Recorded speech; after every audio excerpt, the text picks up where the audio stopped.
प्रस्तावासाठी आपण सर्व लोक एकत्रित आहोत। कधीच कल्पना केली नव्हती की अशा प्रकारचा शोक प्रस्ताव हा आपल्याला या ठिकाणी त्याच्यावर व्यक्त व्हावं लागेल। खरं म्हणजे सहज बाजूला नजर गेली तर नेहमीच खुर्चीत दादा असायचे आणि सभागृहामध्ये तर सुरुवातीपासून तर रात्री उशिरापर्यंत कितीही काळ सभागृह चाललं तरी आपल्या जागी बसलेले दादा हे आपल्याला या ठिकाणी पाहायला मिळायचे। आज दुर्दैवाने ते आपल्यामध्ये नाहीत, याची निश्चितपणे खंत आहे। खरं तर यावर्षी दादांनी 12वा अर्थसंकल्प मांडला असता, पुढच्या वर्षी 13वा अर्थसंकल्प मांडून बॅरिस्टर शेषरावजी वानखेडे यांचा जो विक्रम आहे त्याची बरोबरी केली असती आणि कदाचित पुढच्या काळामध्ये महाराष्ट्राच्या इतिहासात सर्वाधिक अर्थसंकल्प मांडणारे अर्थमंत्री म्हणून दादांचं या ठिकाणी कार्य राहिलं असतं। पण अचानकपणे दादा आपल्यातनं निघून गेले आणि यावेळी हा अर्थसंकल्प मांडण्याची जबाबदारी या ठिकाणी माझ्यावर आली। खरं म्हणजे अर्थसंकल्पाच्या संदर्भात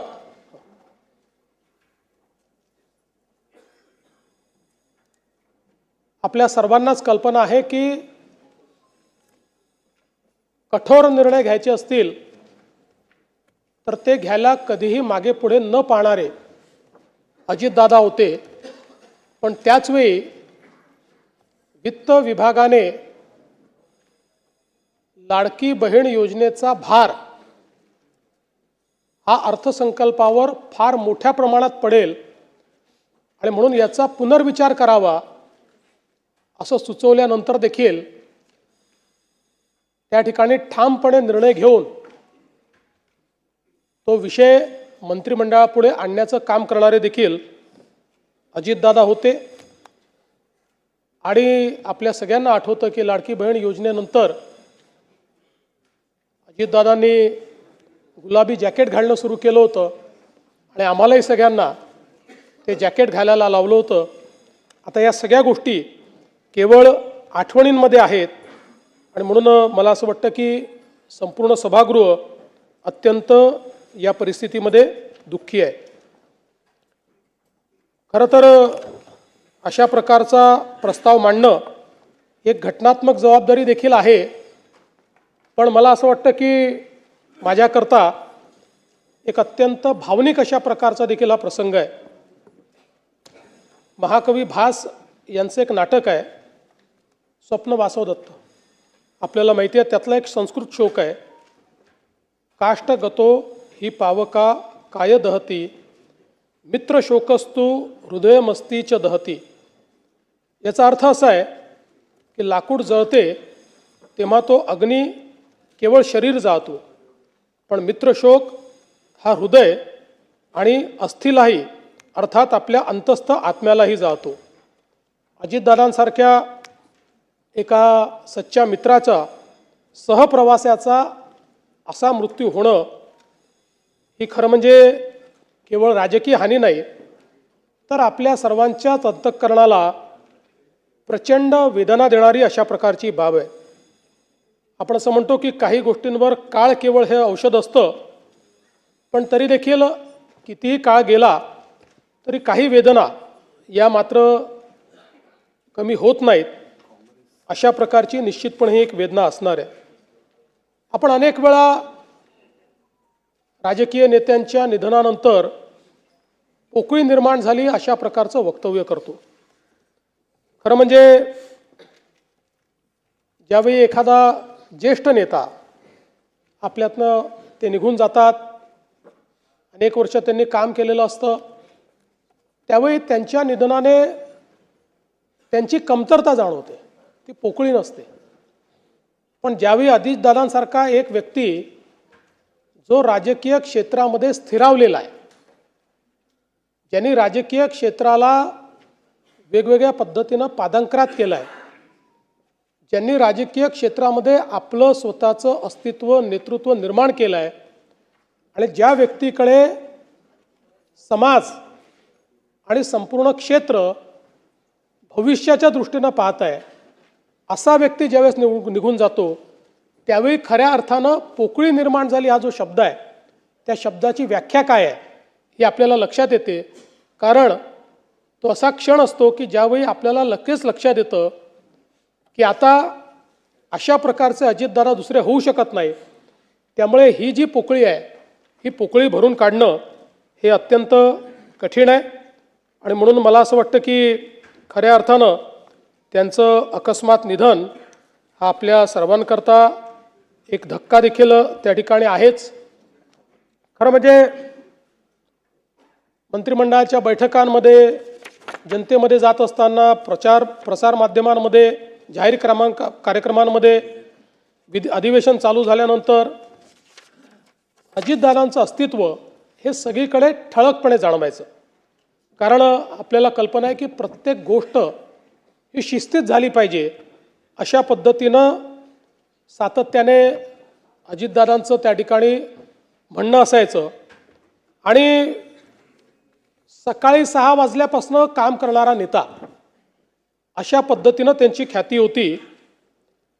कार्यमग्नता जीवन व्हावे, मृत्यू हीच विश्रांती हे काव्यवचन खरं म्हणजे अजितदादांच्या जीवनाकडे आपण बघितलं तर आपल्याला ते सत्य वाटतं. कारण अखंड जीवनामध्ये कार्यमग्न असलेले अजितदादा, प्रत्येक क्षणाचा नीट उपयोग करणारे अजितदादा, कुठलीही गोष्ट नियोजन केल्याशिवाय न करणारे अजितदादा, या सगळ्या गोष्टी मला असं वाटतं की राजकारणामध्ये खूप विरळ आपल्याला पाहायला मिळतात.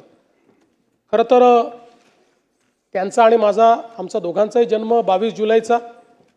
दादा माझ्यापेक्षा 11 वर्ष मोठे होते, खऱ्या अर्थानं माझे दादाच होते.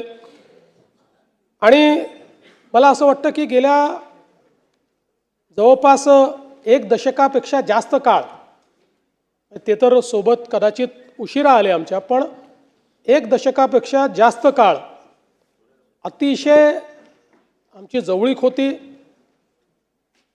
अतिशय चांगली मैत्री होती. त्याच्या आधी देखील आमची, कारण मी 99 साली आलो, त्यानंतर दादांची ओळख झाली, संबंध आणले. पण मी असं म्हणेन की साधारण 2014 नंतर एक भावनिक नातं हे दादांशी तयार झालं.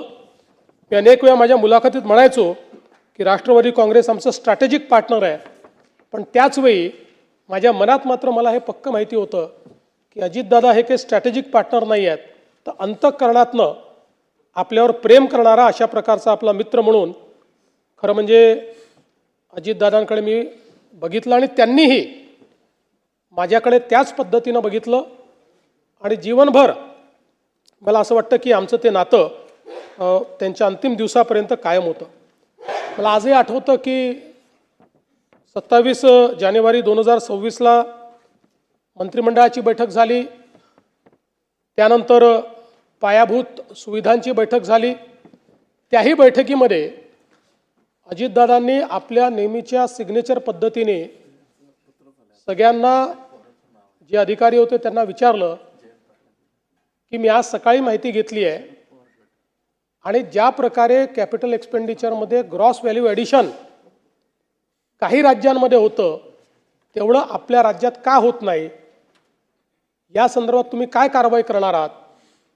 आणि मग अधिकाऱ्यांनी सांगितलं कॉस्ट ओव्हररन कसे होतात, प्रोजेक्ट्स कसे डिले होतात, त्याच्यामुळे ग्रॉस व्हॅल्यू ॲडिशन का होत नाही. त्यानंतर मग सार्वजनिक बांधकाम विभागाचं एक प्रेझेंटेशन झालं, त्यात त्यांनी त्यांच्यावर 700 कोटी रुपयाची डिक्री ही जी न्यायालयाने केली होती ती कशी त्यांनी त्या ठिकाणी उच्च न्यायालय सर्वोच्च न्यायालयातनं डिक्री त्या ठिकाणी कॅन्सल केली आणि ज्यांनी डिक्री आणली त्यांच्यावरच कसा फाईन झाला अशा पद्धतीचं प्रेझेंटेशन केलं. त्यावर दादा गमतीने असं म्हणाले पुढच्या वेळेसपासून असेच तुम्ही फक्त प्रस्ताव या ठिकाणी आणत जा. आणि ती सगळी बैठक आम्ही संपवली. त्यानंतर माझ्या अँटी चेंबरला आम्ही गेलो. दादांचं काम हे 10-15 मिनिटाचं असायचं, त्याच्यावर नाही. दादांची एक सवय होती, कुठलंही काम हे त्यांच्या कागदावर लिहिलेलं असायचं. 2-3 ओळींमध्ये काय बोलायचं हे लिहिलं असायचं आणि ते परफेक्ट तेवढंच आपल्या कामाचं दादा बोलायचे. त्यामुळे ते कामाचं एक 5-10 मिनटं झालं, त्यानंतर 30-40 मिनटं आम्ही वेगवेगळ्या विषयांवर, भविष्यात काय, बजेटमध्ये काय, अशा गप्पा मारल्या. जवळपास पावणे 1 तास आम्ही त्या ठिकाणी एकत्रित होतो आणि त्यानंतर दादा त्या ठिकाणून गेले. त्यावेळेस खरं म्हणजे ही पुसटशीही कल्पना नव्हती की कदाचित तीच आपली शेवटची भेट ही दादांशी ठरेल आणि दुर्दैवाने तसंच झालेलं आपल्याला पाहायला मिळालं. ही अपघाताची बातमी ज्यावेळेस आली त्यावेळेस पहिल्यांदा मनाने असं म्हटलं की ठीक आहे, अपघात झाला असेल, पण अपेक्षा करूया काही झालं नसेल.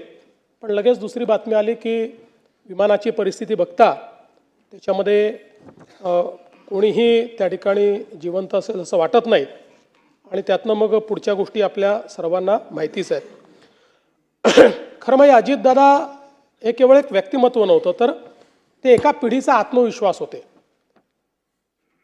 शेतकऱ्यांचा एक कळवळा असलेले, शेतीबद्दल इत्थंभूत माहिती असलेले, शेती, ॲनिमल हजबंड्री या सगळ्या विषयांची पूर्ण जाण असलेले आणि एक प्रकारे मातीतनं तयार झालेलं नेतृत्व असं अजितदादांचं नेतृत्व होतं. त्यांच्या जीवनामध्ये अनेक संघर्ष आले, कुठल्याही संघर्षाला त्यांनी पाठ दाखवली नाही. सातत्याने त्या संघर्षाला सामोरं ते गेले, कधी पुढापुढे झुकले नाहीत.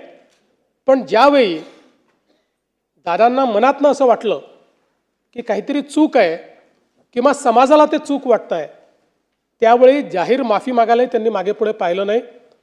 अशा परिस्थितीमध्ये दादा कुठलंही इगो न ठेवता जाहीरपणे माफी मागून पुढच्या कामाला त्या ठिकाणी लागायचे, हे देखील आपण बघितलेलं आहे. त्यामुळे एक प्रकारे अनेकांचं आधारबळ असलेले, अनेकांना धीर देणारे, अनेकांच्या निर्णयाची ताकद असलेले दादा आज नसल्यामुळे निश्चितच खूप मोठ्या प्रमाणात अनेक लोकांच्या समोर अनेक प्रश्न त्यातनं निर्माण झाले. खरं म्हणजे अजितदादांबद्दल सगळे नेहमीच सांगतात की शब्दाला जागणारा अशा प्रकारचा नेता होता. त्याचा अनुभव 2019 साली आम्ही घेतला. 2019ला ज्यावेळी आमचं ठरलं की सरकार तयार करायचं, त्यानंतर काही कारणाने तो निर्णय त्यावेळी त्यांच्याकडे वरिष्ठांनी बदलवला.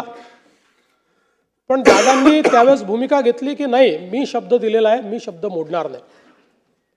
आणि आम्ही सरकार तयार केलं, शपथविधी घेतला. त्याला अनेक लोकांनी पहाटेचा शपथविधी म्हटलं. त्याला पहाटेचा म्हटलं की दादा त्याच्यावर नाराज व्हायचे. दादा म्हणायचे पहाट म्हणजे 6 असतं, ही काही पहाट नाही आहे, आम्ही 9 वाजता शपथ घेतली होती, तो सकाळचा शपथविधी आहे, असं नेहमी ते पत्रकारांना सांगायचे.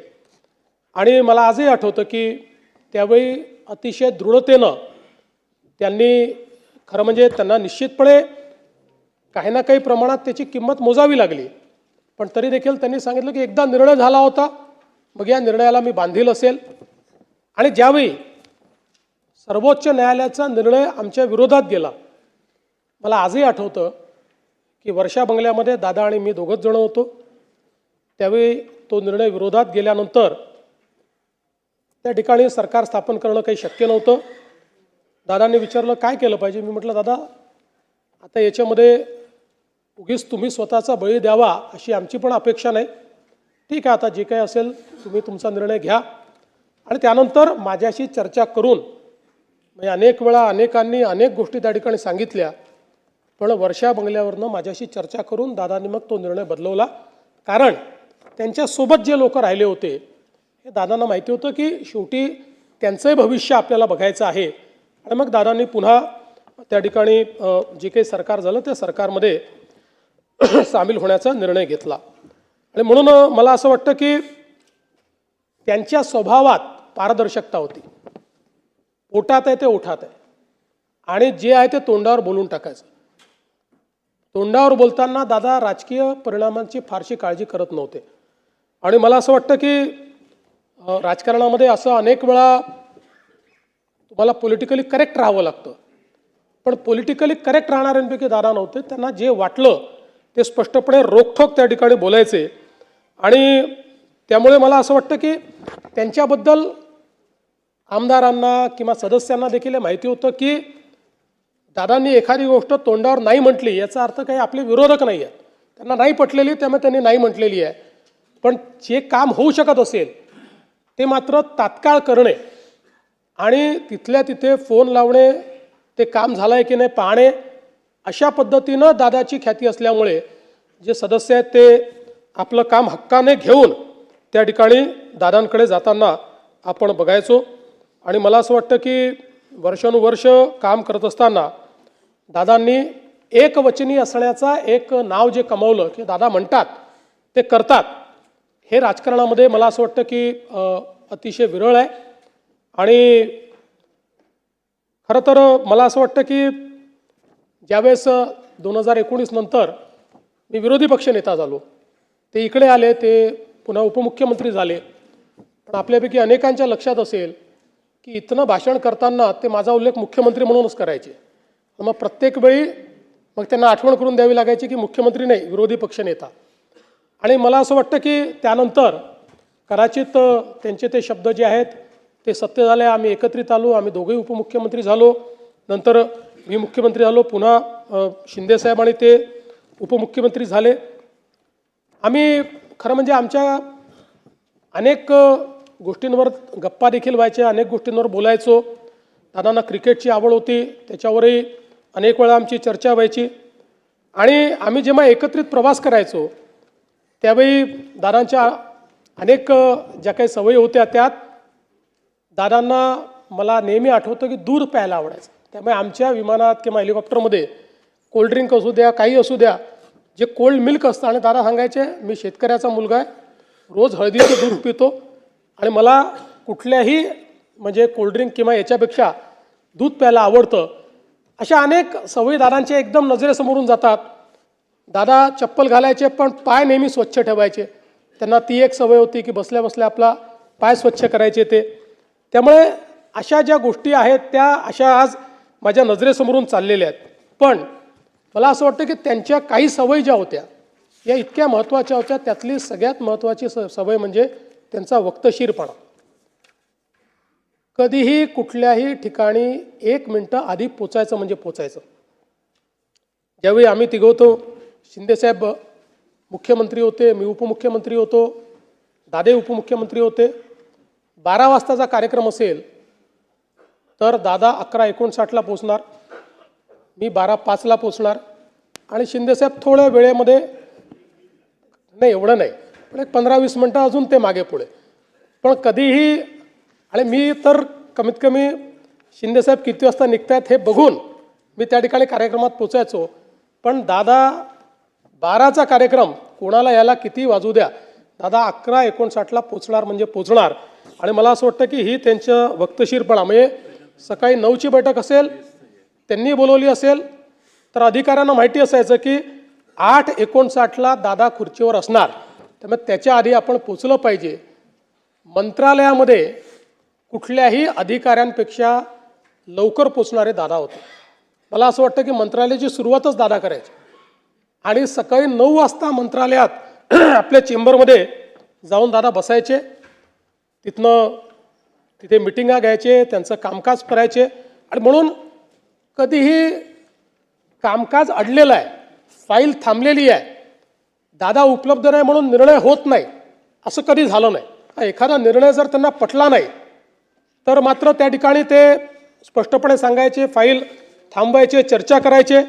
पण आपलं जे काम आहे ते काम मात्र ते सातत्याने करायचे. आणि दुसरा त्यांचा स्वभाव होता की मंत्रिमंडळात किती विषय असले तरी प्रत्येक विषयाचा नीट अभ्यास करून दादा यायचे. प्रत्येक विषयाची एक नोट त्यांच्याकडे असायची आणि त्या विषयात जर काही किंतु परंतु असेल तर तो किंतु परंतु त्या ठिकाणी ते मांडायचेच. आणि अनेक वेळा अगदी साधे विषय जे असायचे की ज्याच्यावर चर्चेची गरज नाही, सचिव उभा राहिल्याबरोबर दादा म्हणायचे ठीक आहे मान्य आहे, आणि दादांनी मान्य आहे म्हटल्यानंतर तो विषय सगळ्यांना मान्यच असायचा. त्यामुळे मला असं वाटतं की ही देखील एक क्वालिटी त्यांची होती की नीट विषयाचा अभ्यास करून, आणि नुसता अभ्यास करून नाही, तर त्या प्रत्येक मंत्रिमंडळातल्या विषयाची 4 ओळींची नोट ही नेहमी दादांजवळ असायची की जी ते मांडायचे, आणि त्यातनं त्यांचं एखाद्या विषयावरची जी पकड आहे ती पकड आपल्याला त्या ठिकाणी पाहायला मिळायची. खरं म्हणजे दादांच्या संदर्भात अनेक लोक अनेक गोष्टी सांगू शकतील. त्यांच्या वक्तशीरपणाबद्दल देखील अनेक या ठिकाणी आपल्याला गोष्टी सांगता येतील. पण हे सगळं होत असताना वरकरणी दादा अतिशय कडक अशा प्रकारचे वाटायचे. पण माझा अनुभव असा होता की पहिल्यांदा एखाद्याशी कडक बोलल्यानंतर मग त्याच्याशी ते प्रेमळ देखील बोलायचे.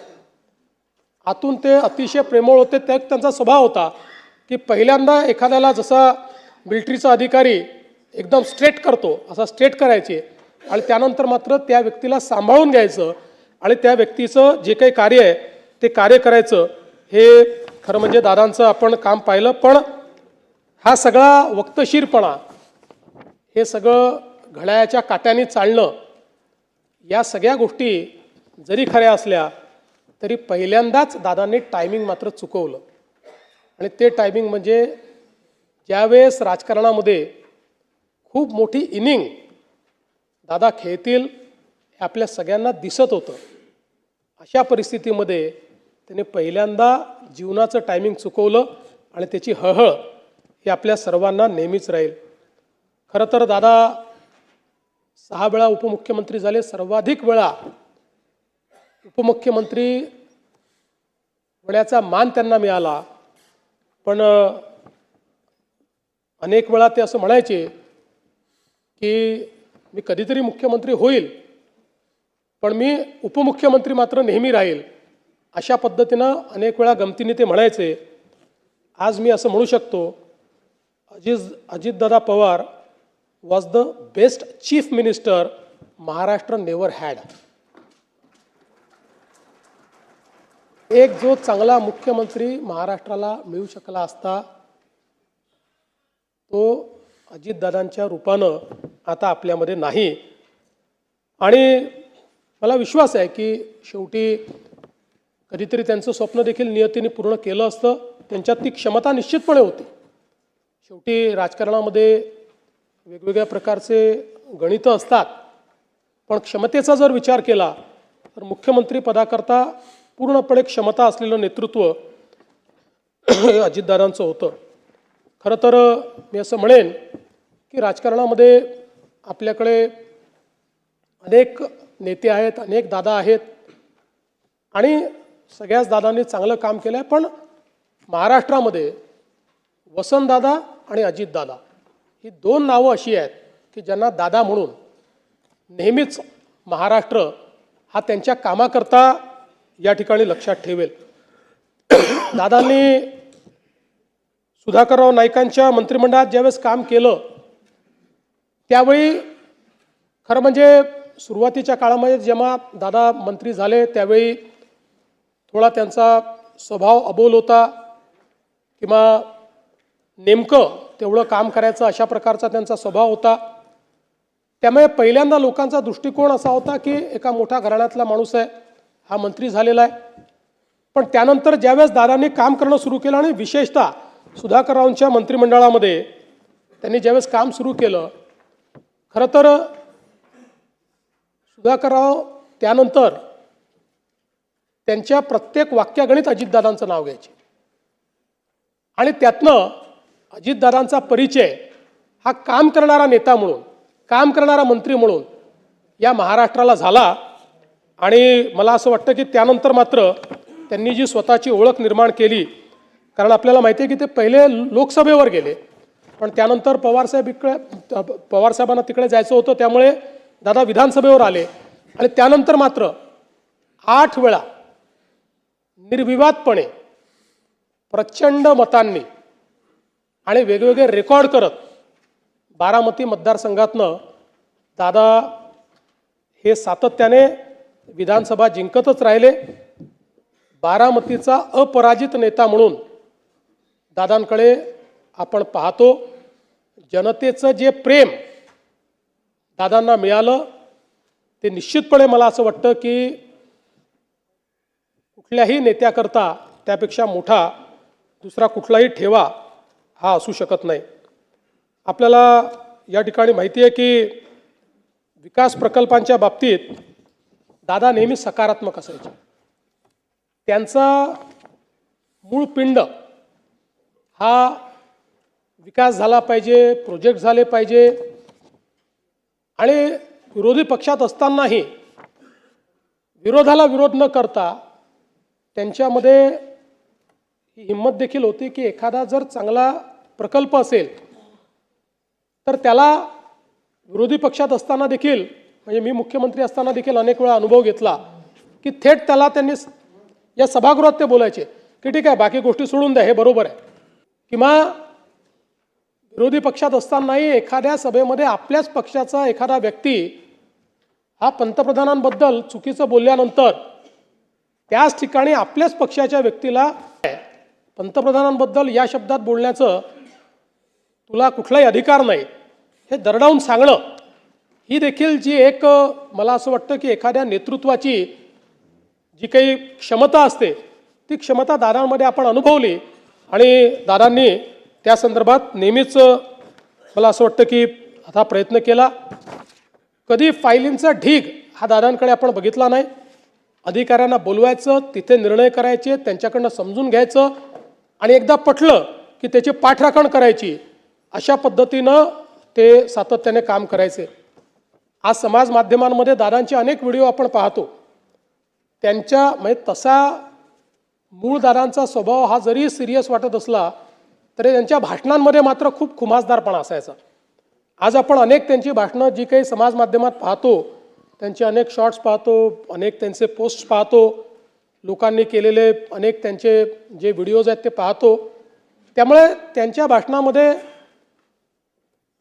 अगदी सरळ सोप्या भाषेमध्ये त्या ठिकाणी ते विनोद करायचे आणि त्यामुळे लोकांना ते आवडायचं.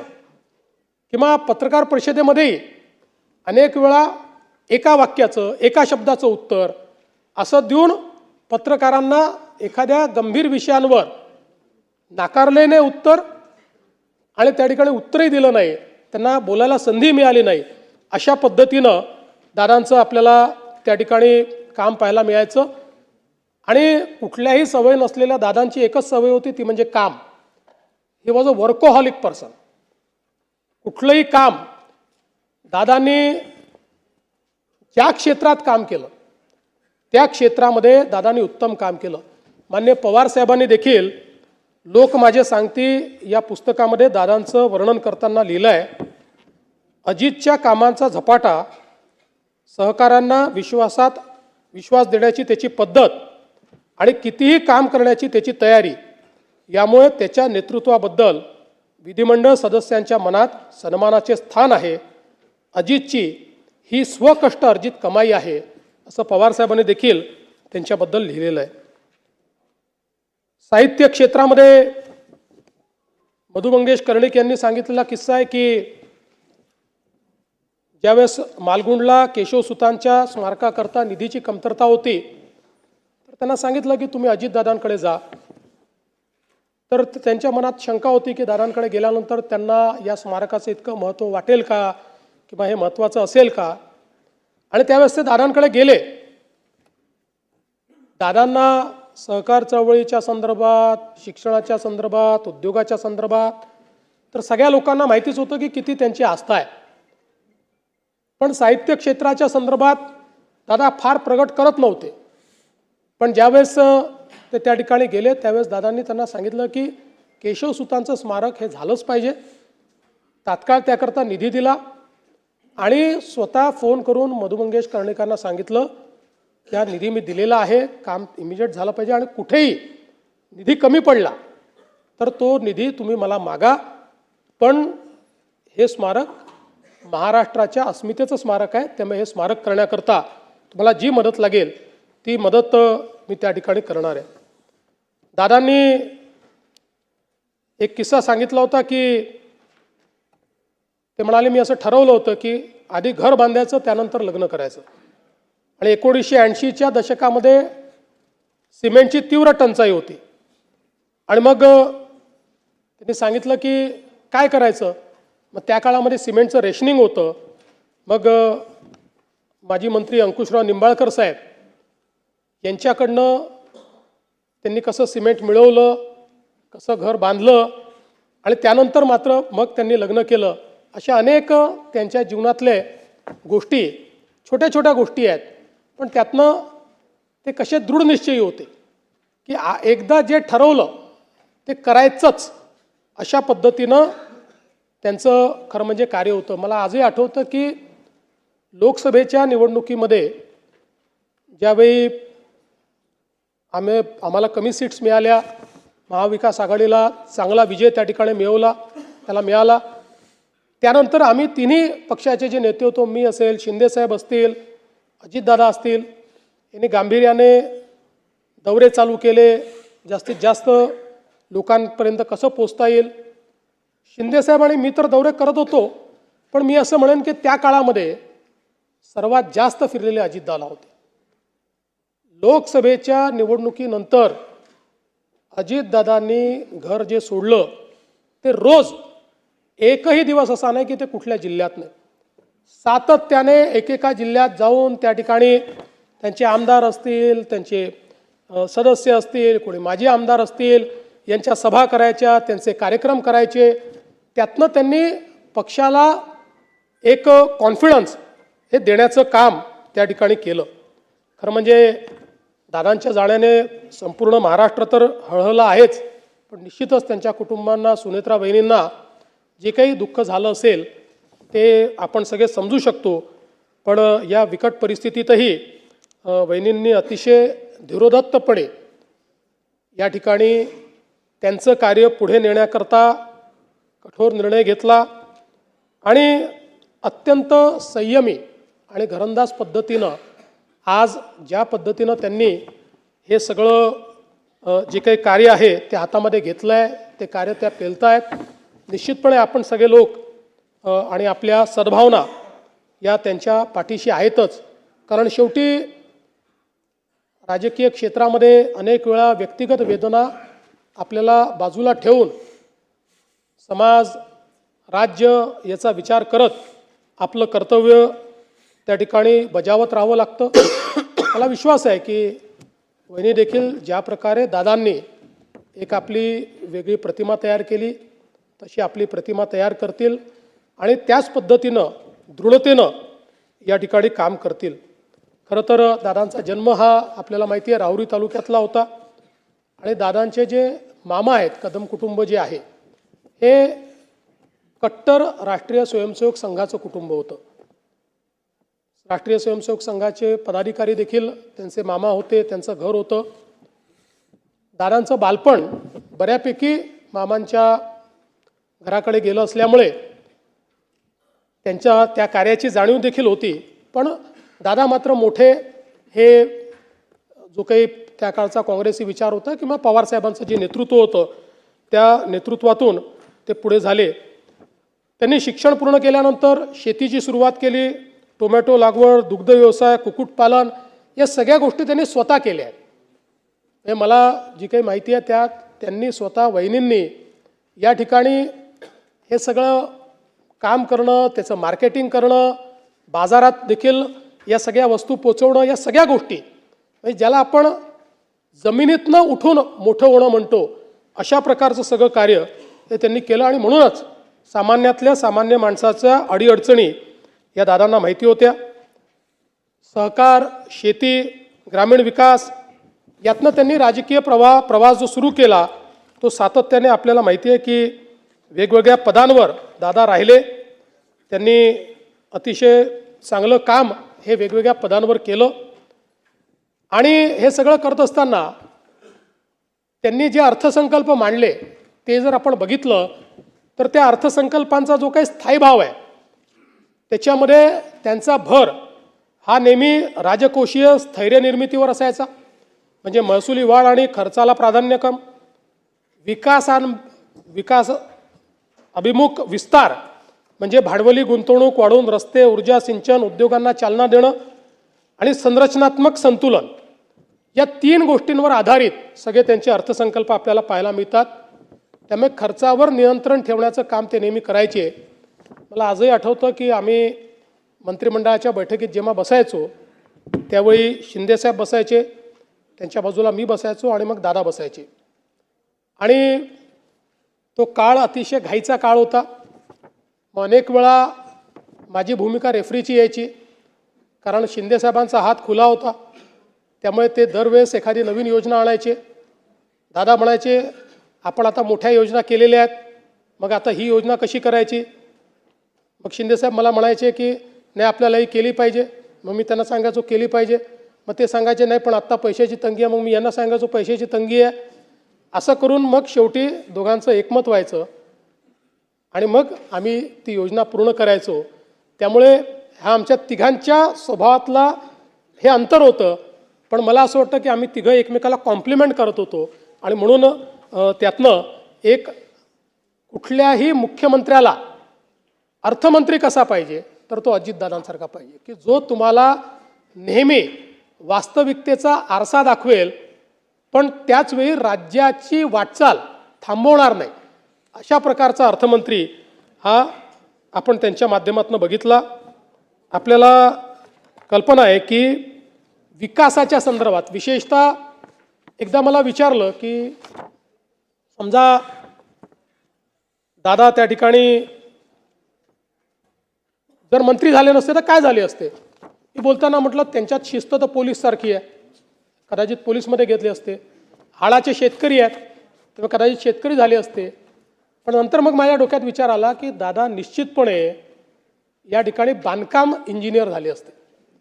कारण बांधकामाच्या संदर्भात अगदी छोट्यातल्या छोट्या बारीक बारीक गोष्टींमध्ये जाणं, सरकारी काम उत्तम गुणवत्तेचं झालं पाहिजे हा त्यांचा आग्रह. सकाळी 6 वाजता साईटवर जाणार, सगळ्या अधिकाऱ्यांना बोलवणार आणि त्यातल्या छोट्या छोट्या गोष्टी शोधून काढणार. हे असं काय, हे तसं काय, हे काय वापरलं आहे, याची किंमत किती आहे. आणि म्हणून जी जी बांधकामं दादांच्या देखरेखीखाली झाली आपण जर बघितली तर एक सरकारी बांधकामाचा खाक्या असतो, त्या खाक्यातली ती बांधकामं वाटत नाहीत. ती बांधकामं ही एखाद्या खाजगी बांधकामाला लाजवतील अशा प्रकारची बांधकामं आहेत. आणि कधीकधी दुर्दैव काय असतं बघा की दादांनी स्वतः पाठपुरावा करून ज्या मेडिकल कॉलेजची वीटनवीट ठेवली, दुर्दैवाने शेवटी त्यांचा देह त्याच मेडिकल कॉलेजमध्ये आपल्याला न्यावा लागला. यापेक्षा मला असं वाटतं दुर्दैवी अजून काही असू शकत नाही.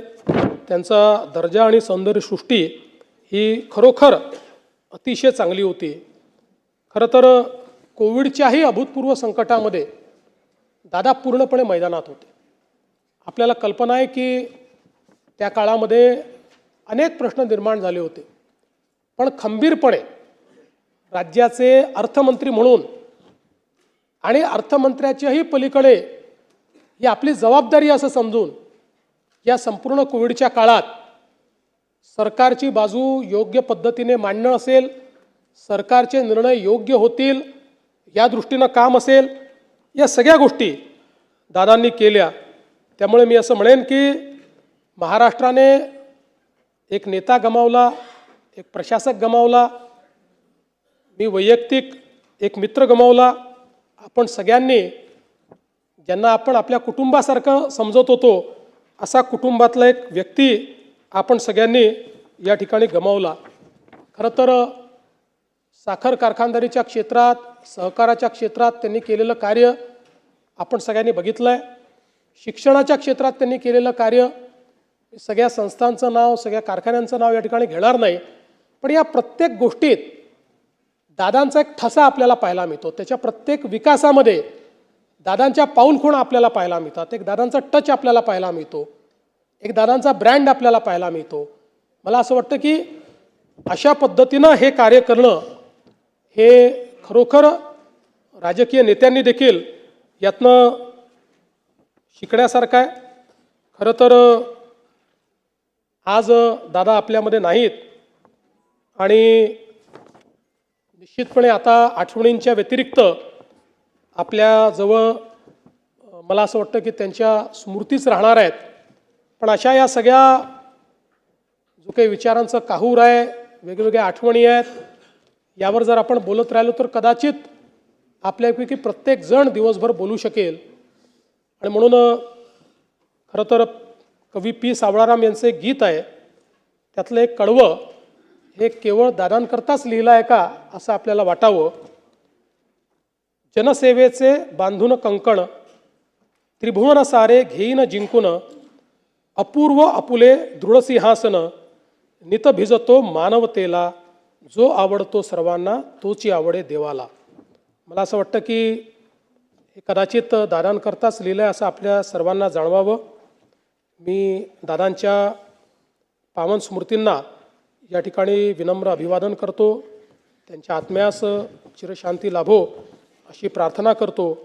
आणि जी काही त्यांचे कुटुंबीय आहेत, या कुटुंबियांना या ठिकाणी हे दुःख सहन करण्याची शक्ती आपल्याला आणि त्यांना ईश्वर देव अशी ईश्वरचरणी प्रार्थना करतो. आज राज्याचे माजी मंत्री स्वरूपसिंग हिर्या नाईक यांचं देखील शोकप्रस्ताव आहे. खरं म्हणजे आपल्या सर्वांना माहिती आहे की अनेक वर्ष मंत्री म्हणून काम केलेले, आदिवासी समाजामध्ये एक उत्तम नेतृत्व असलेले कैलासवासी स्वरूपसिंग हिर्या नाईक यांचा जन्म 10 सप्टेंबर 1938 रोजी नंदुरबार जिल्ह्यातील नवापूर तालुक्यातील नवागाव येथे झालं होतं. त्यांचं शिक्षण SSC पर्यंत झालं होतं. त्यांनी आदिवासी सेवा सहाय्यक संस्थेची स्थापना करून कला, वाणिज्य आणि विज्ञान महाविद्यालय, D.Ed आणि B.Ed महाविद्यालय तसंच आश्रमशाळा सुरू केल्या. नवापूर तालुका शिक्षण प्रसारक संस्था तसेच पोस्ट बेसिक आश्रमशाळेच्या माध्यमातून त्यांनी शिक्षण क्षेत्रात भरीव कार्य केले. त्यांनी धुळे जिल्हा कृषी औद्योगिक सहकारी संघ, नंदुरबार